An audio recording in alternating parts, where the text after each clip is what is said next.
Hi guys, thank you so much for joining me on another video. Sorry it's been 2 weeks since my last video. Things have been hectic and kind of tough mental health state for me. Not too bad, but um, I had gone through a period of literally sensory overload. So I just cut myself off from all background stuff and I just couldn't concentrate on a video. So thank y'all for sticking with me, and hopefully these videos continue to bless you.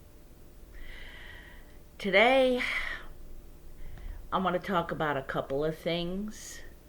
Um, One being a couple of weeks ago, about 2, 3 weeks ago, something like that, I was talking to a fellow church member, lady church member, and we were talking about things, and she knows about my entire thing with my ex, and she was asking how I was doing and stuff.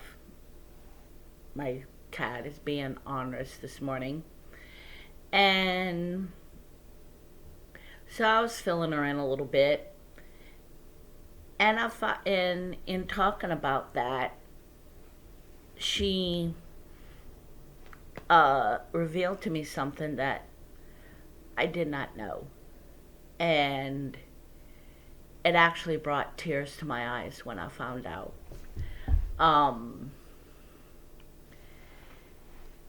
She told me that before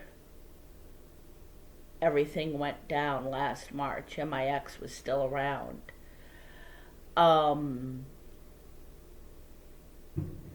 she said that the church ladies kind of saw what was going on with me.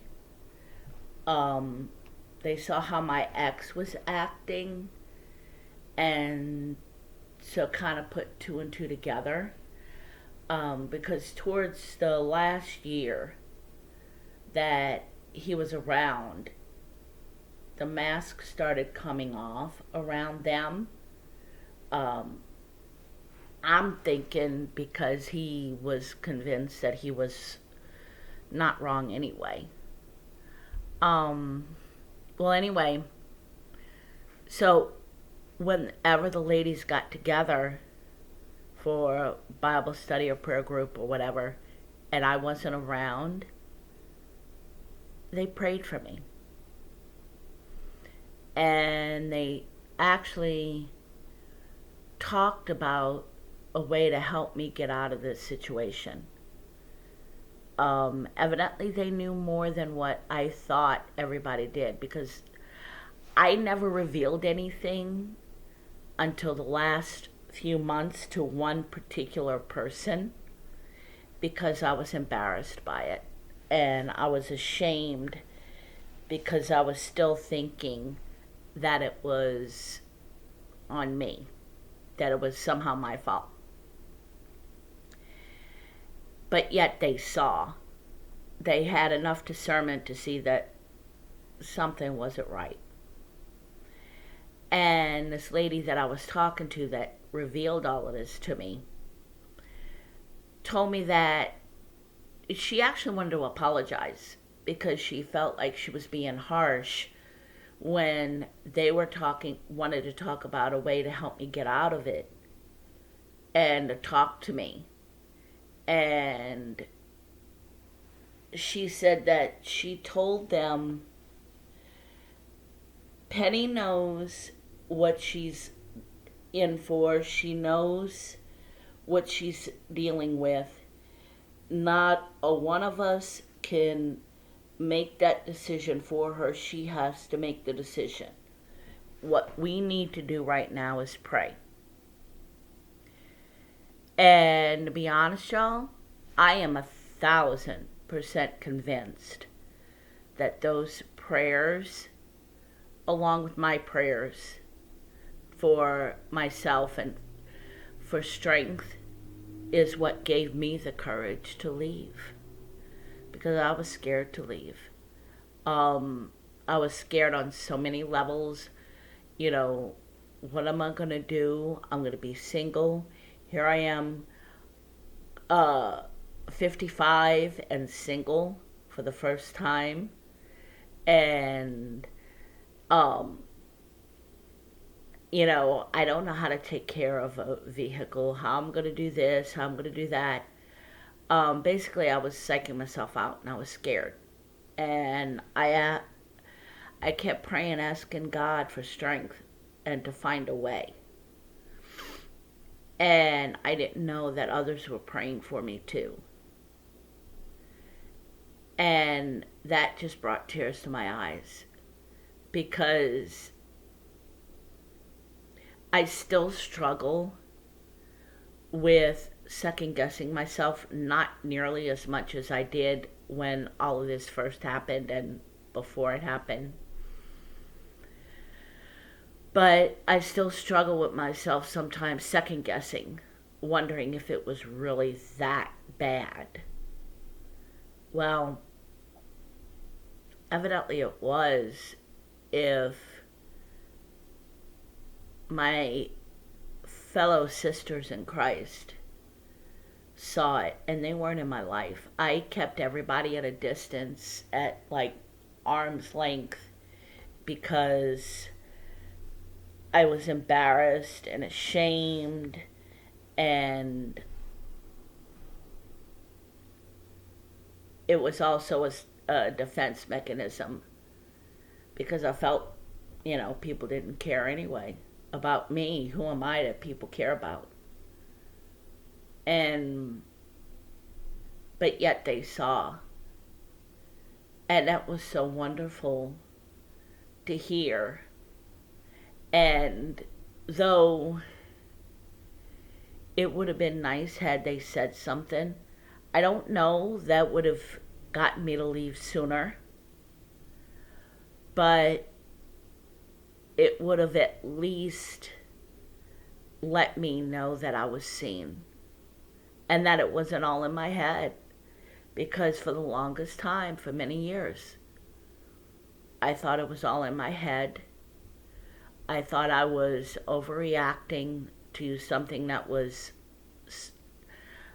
otherwise small and insignificant. Obviously, it wasn't small and insignificant, but that's what I was thinking, because of all the gaslighting and everything that he was doing on me. So that's what I want to encourage those that have loved ones that are dealing with abuse. Go to them and let them know you see it. Even if you say something like, look, I don't feel that your person is treating you well, and I'm seeing things that are warning signs of abuse. I just want you to know that you don't have to deal with it. You don't deserve to deal with it, and that I'm an ally. And leave it at that, and let them make the decision, because you can't push them.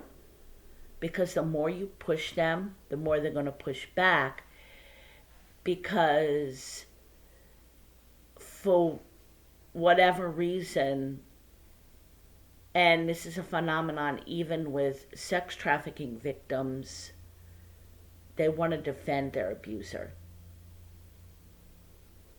I don't know why there is. I know there's some sort of science to it, scientific explanation, but I just know that it's accurate, because I would defend him. Even through all of the abuse and the horrible treatment, I would still defend him and say he's not that bad.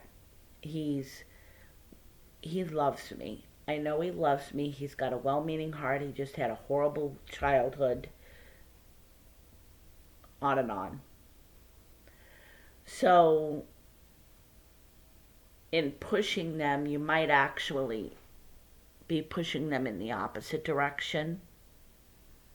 Because my mom and my sister, as well-meaning as they were, because they saw, I mean, it's my mother and my sister, and we're close. So, of course, they're seeing that I'm not being treated well, even though I'm not telling them anything. And them trying to pushed me in the opposite direction. And it's not their fault. It was my decision. But I just got so defensive, and it's like, no, you're not going to do this. By golly, I'm going to fight for this marriage, and it's going to succeed.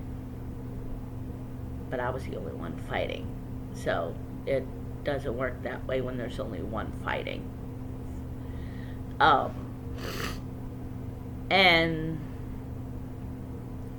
But it would have still, it'd have been glorious to know that I was seen. And so I highly encourage you, if you know someone who's you suspect being abused, let them know you see it. Even if they deny it, that's fine. Because chances are I would have denied it and said, it's not as bad as it may seem, but thank you. I would have held it in my heart, kept it in the back of my mind, and held it in my heart. And it would have helped me realize that it wasn't in my head. And like I said, I don't blame them, because this church lady, this fellow sister that was telling me all of this, she works in the victims unit in our local police department, so she knows. She knew that no amount of talking to me and wanting to help me get out would have gotten me to that point. It was, like I said, I am 1,000% convinced it was prayer. It was their prayers and their unknowingly agreeing with me in prayer that gave me the courage to leave, to eventually start planning on a way out. And y'all, I had all kinds of plans to try to get a way out. I think I had talked about this in other videos, where when it became evident that he wasn't going to change, things were only getting worse, and that in order to have any kind of relationship with my kids, I had to get out, I started making plans and putting all my ducks in a row as best as I could. And even through all of that, I was fighting with myself, saying, maybe it's not that bad. Maybe I'm overreacting. Because we would get into a bad fight, and then a little while later, on the next morning, he'd come up, hug me, apologize to me, say he knew he was wrong, and that he's gonna get help and try to figure out how to handle things better. And then I would think, well, I'm gonna give him another chance. But through the other chance, giving all of these chances, I was still planning on leaving. And when God gave me the opportunity on March 10th of 2020, it's hard to believe it's been almost a year and a half now. Next month will be a year that I've been divorced, officially divorced. When God gave me that opportunity, it was due to prayer. Because a month before, when I finally in my mind drew the line and said, no more. If this happens again, I'm out. I said, Lord, you're going to have to give me a way out. You're going to have to help me. You're going to have to show me a way. And you're going to have to give me the strength.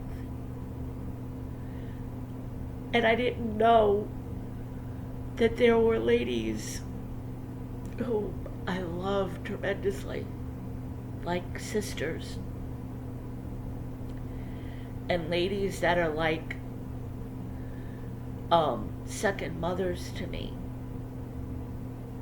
were praying for me. One particular lady whom I respect highly and honor like a second mother.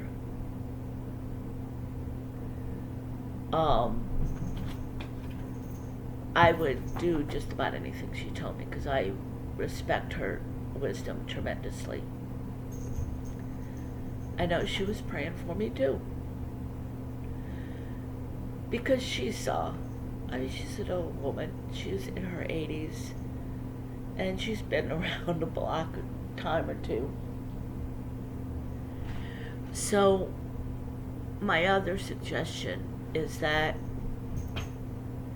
when you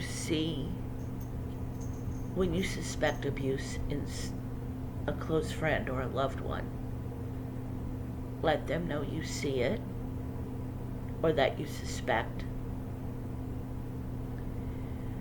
and then start praying, because I'm proof God answers prayers by leaps and bounds. Because that day I was fighting with myself when I got in my vehicle and was plotting to go to the grocery store and call the police there in their parking lot. I was fighting with myself because I knew that would be the end. I knew that would be the last straw and that I could not go back after that. And that was scary as anything.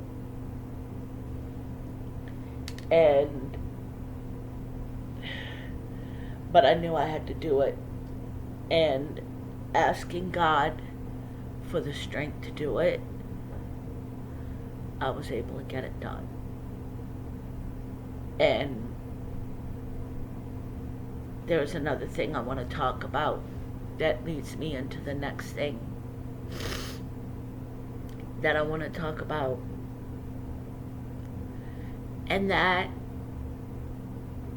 as I mentioned at the beginning of the video, last week or so I've been going through sensory overload, where normally after work I shut my computer down, and if I have things to do around the house, my apartment, I'll turn on my music app on my TV and play my worship music while I'm cleaning or doing whatever I need to do.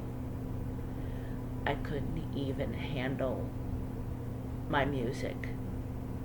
And y'all, that's saying something, because I love music.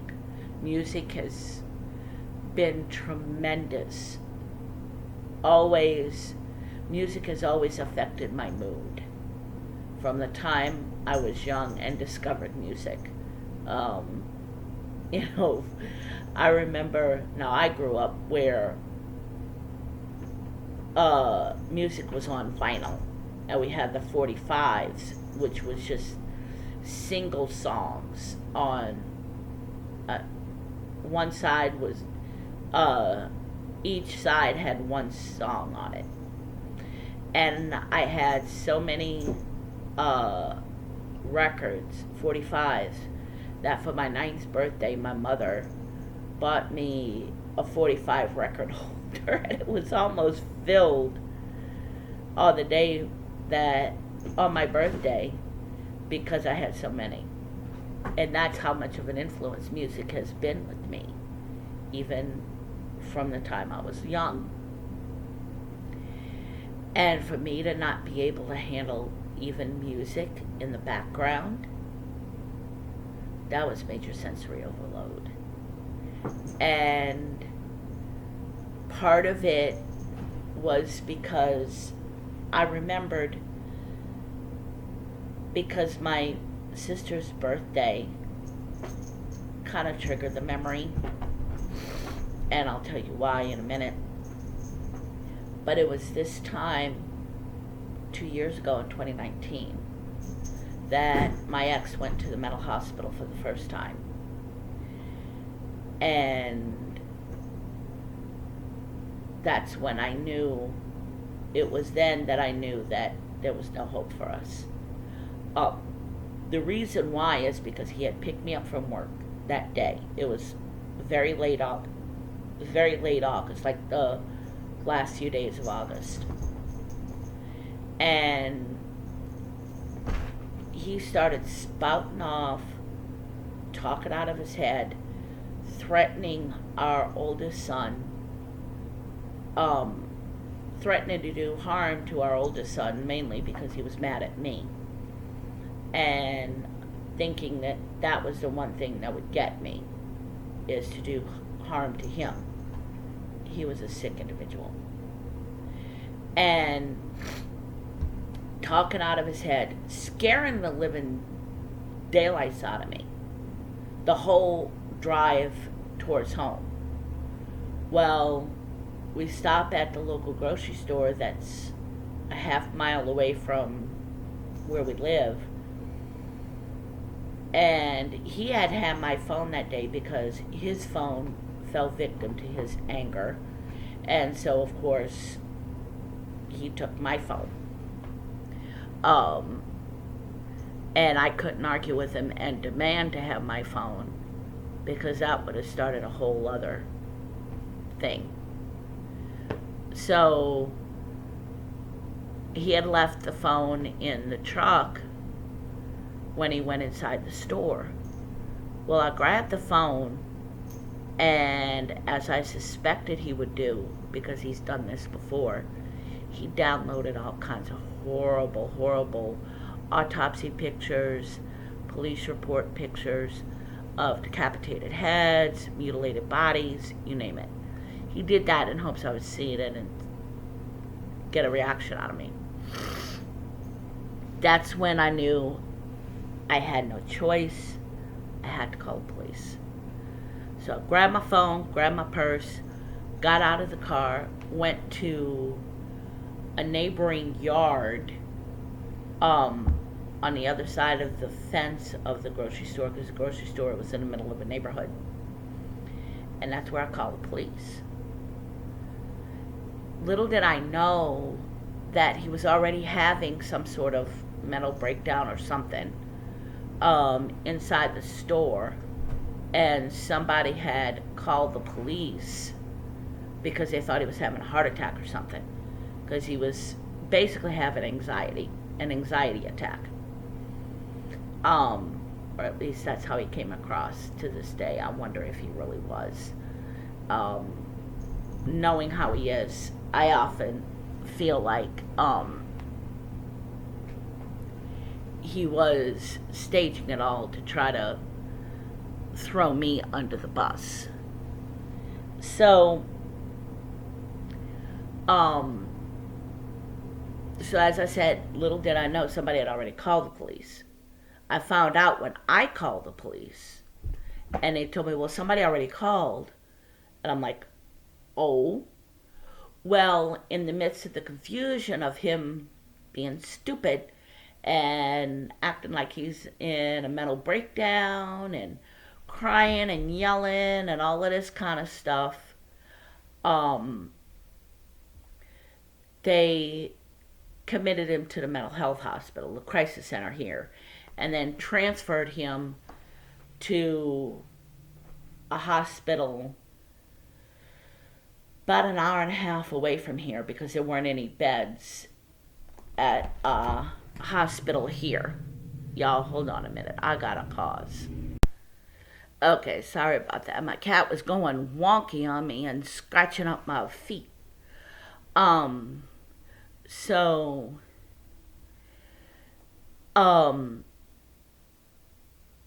So they committed him to the hospital, and he went to the hospital about an hour and a half away, because there wasn't any beds here. And and it was around my sister's birthday, because while he was still in the hospital, I went to go, the day my sister had her birthday happened to be Labor Day that particular year. And so we actually had a party for her, like my mom does every year for her. And I was actually able to go. And it felt good because it was a wonderful day. Laughed because, if I remember correctly, my brother was there too. And we just laughed and had a good old time, joking, ribbing on each other, ragging on each other. And I remember enjoying that. And then I also remember trying to get a protection order within that time because I wanted him gone. But I didn't word it right or something, and it wasn't granted. So I had to take him back. And that was when I started getting to the point I couldn't stand his touches. I picked him up that day, and he was all crying and saying he's glad I came to pick him up and stuff. And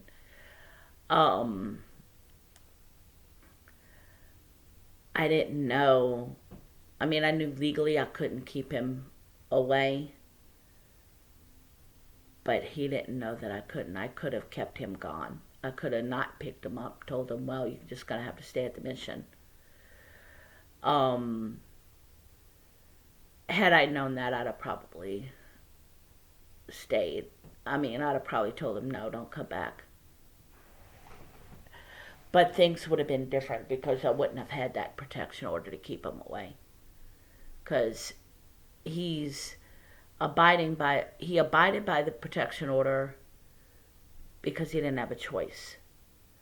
When he got arrested on March 10th of 2020, that was part of the stipulation of him being released pending trial, was that he not contact me. So the protection order was a double whammy. And so I guess in a way it was best that I did take him back, because he could have pushed it, because all it would have taken was somebody mention, well, she can't keep you out if you don't have a protection order. So, and he would have pushed his way back. But when I brought him home, he wanted to hold me that night in bed. And oh, I bristled. And right now, mentioning it, I'm getting a chill down my spine. Because just the thought of him touching me, even now, a year and a half out, just makes me bristle. And so I think, and things started really affecting me. There was a lot of, I was going through confusion and heartbreak and everything else. There was a lot of noise in my head, on top of him always having to have something on in the background. He always had to have the TV on. Even if it was just taking a DVD and looping it. We weren't watching it, but looping it so it'd have some background noise. And to this day, I hardly turn the TV on. I have not watched any DVDs in I can't tell you how long. I've watched some since he was removed, because there was a box set that I had bought, that I had ordered right before he was removed. And then I got it after he was removed. I had forgotten about it. And then the place that ordered it for me called and said, hey, we got this for you. I'm like, oh man, I forgot all about it. So I watched it because, for one thing, I liked that particular series. And two, because I figured, well, I paid for it, I might as well watch it at least once and get through it. Haven't watched it since. Haven't watched any DVDs since. Um, and um, so because of him always having to have noise on and always having to have some kind of noise, even at night we'd go to bed, he'd make sure there was a DVD in the player to loop. And I mean, it was never quiet, never peace and quiet, because he couldn't stand quiet. I don't know why. And that, so I guess with the memory of all of that, this time of year, and my sister's birthday triggering that memory, it just set me into overload. And it was hard to deal with. I didn't know what was going on. I couldn't get my mind to focus on where it was coming from. Thank God Almighty for the therapist that I have. I mean, I went to therapy yesterday, and he looked at me, he's like, how are you doing? I'm like, I've been on sensory overload. He's like, stop right now, do a body scan, calm your body down. I mean, we've not started the session like that for I don't know how long. I mean, we started the sessions like that when I was going through some tough stuff, and we were working through that, through the trauma and through memories, but not since then. Like, I think after about 5 months of therapy, we stopped that. So, I mean, he saw that I was just wound up tight. So he had me do that and to breathe and to calm down, because I'll be honest, when I get uptight, I literally forget to breathe. I won't even realize it till, of course, I start realizing I'm not having air, but that I stop breathing when I get uptight and stuff. So he had me do the breathing and everything and the relaxation, and then he's like, okay, what's going on? And that's when we talked it through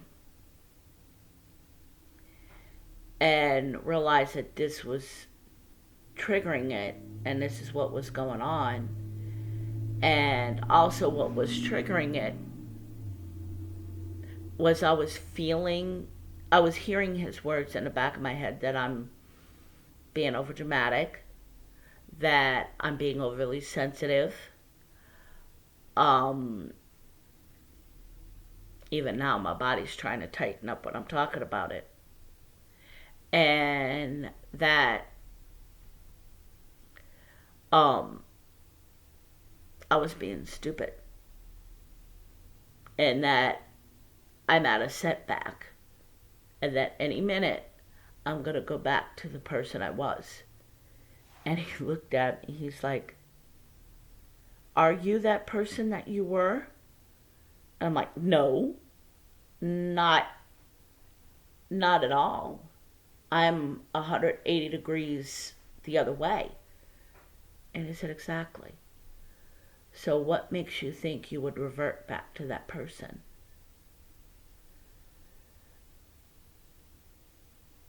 And I'm like, it got a point. I think because it was going through the memory, being triggered, and that caused me to hear his voice, kind of, sort of, hear the words that he always told me. And I remember one of the things that got me to start planning before that incident went back down in 2019 was I had started talking to a couple of trusted coworkers about what had been going on, letting them know a little bit of what was going on. I had started talking because, like I've mentioned before, he was starting to badmouth me on the internet and to the crisis suicide hotline, telling them how bad I was and stuff. And I was afraid that if he did get a boneheaded idea and try to commit suicide, that it would come back on me. So I started talking just for the simple fact of, if there had been an investigation, it would have put doubt within the mix. So I remember talking with my coworkers over our team chat, private messages, and telling them, complaining to them about the same things all the time. Oh, he does this. Oh, he does that. Oh, he does this. And I remember one day talking to one particular coworker, complaining about the same thing, and she was being nice and supportive, telling me I should leave, but not judging me or anything. And I'm thinking, man, I sound pathetic. That's how I felt, because I'm like, I'm complaining about the same thing all the time, but yet I'm not trying to do a dang thing. I need to do something, because the definition of insanity is doing the same thing over and over and expecting different results. And that's when I started coming to the conclusion that I got to do something. And then that incident happened, which only solidified what my resolve was. And I look back at the person that I was, and it may sound harsh and judgmental of others that are going through abuse, but I also know that those that are on the other side of that abuse, and have gotten past it, gets what I'm about to say. I look back at that person and I see how pathetic that person was, and how absolutely horrible that person was in allowing so many things to happen that she never should have. The things that she allowed to happen to her kids, and how I did choose him over my kids. I didn't just put him first, as in, making time for him or whatever. I chose him over my kids. When it came to choosing his well-being or my kids, I chose his well-being. And that is something that I am ashamed of. And I don't want to ever be that person again. So when all of this came up with the memories and the sensory overload, that brought up my fear, because like I told my therapist, it's almost like a phobia, that I'm genuinely scared of ever being that person again, because I don't want to be. I refuse to be. I will go to the ends of the earth to not be that person again. And it was also triggered because I felt like it was a setback. And he helped me realize, in talking through everything, it wasn't a setback. It's just a learning experience. He's like, anything in the past, does that have any relevance to today? Like, No, other than a learning experience. It's like, exactly, it's history. We learn from history, right? I'm like, well, yeah, we should. And he said, it's just history. It has no relevance to today, because I am definitely not that person. He said, I'm not the person that I was when I walked into his door the first time. And so that's what I want to bring up too, is that though you may go through, have a bad week like I did, it doesn't mean that it's a setback. And you may have even taken one step back, but it's still victory. You still have taken how many steps forward before you just took that one step back? And it's hard because I'm so hard on myself. And I felt like I was backsliding.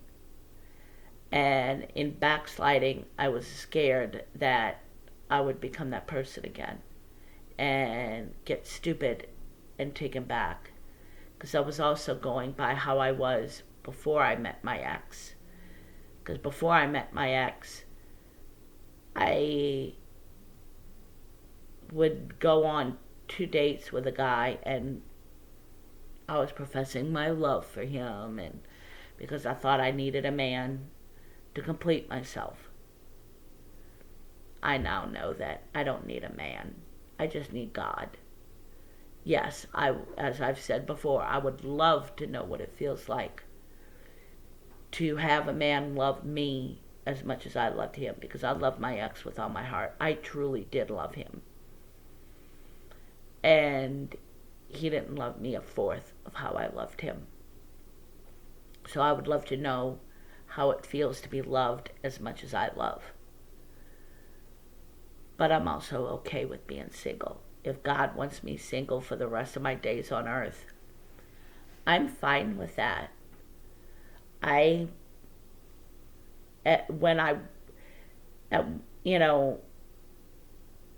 person I was scared to be single.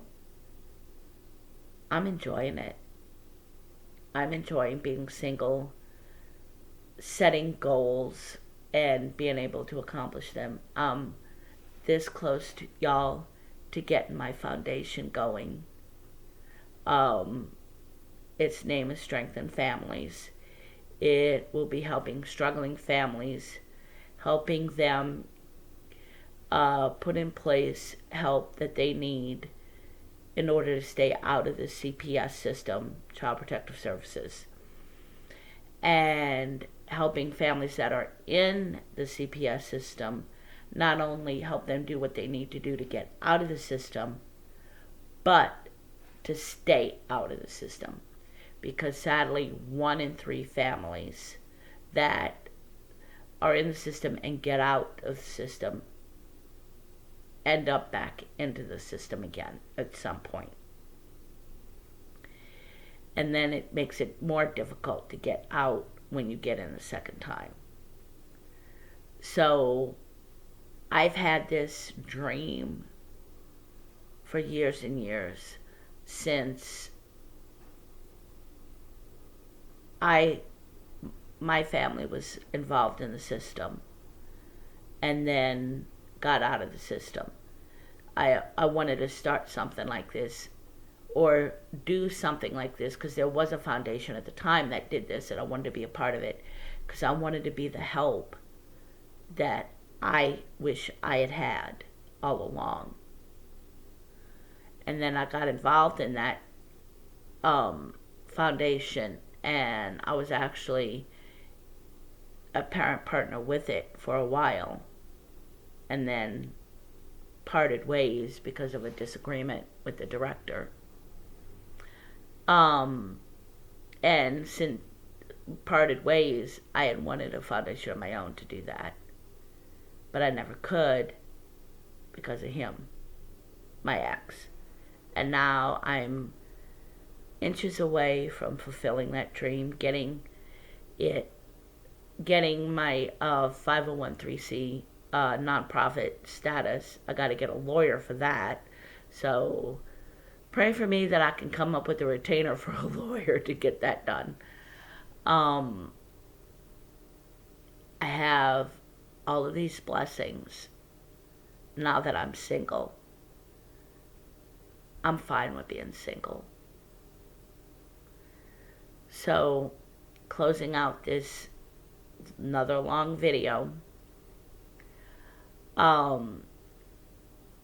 just know that when you have setbacks, they're not digressions. They're learning experiences, because now I know when I go through that, something is triggering it. It's not me just digressing. It's me, my body's in a perceived threat. I wasn't in a threat, obviously, but because of the memory, my body went into a perceived threat. My body had a perceived threat. And there's gonna be times when you struggle, when something happens that triggers a reaction in your body, that you're gonna struggle. It doesn't mean you're reverting back. It just means that you learn from it, remember it, and then move on for next time.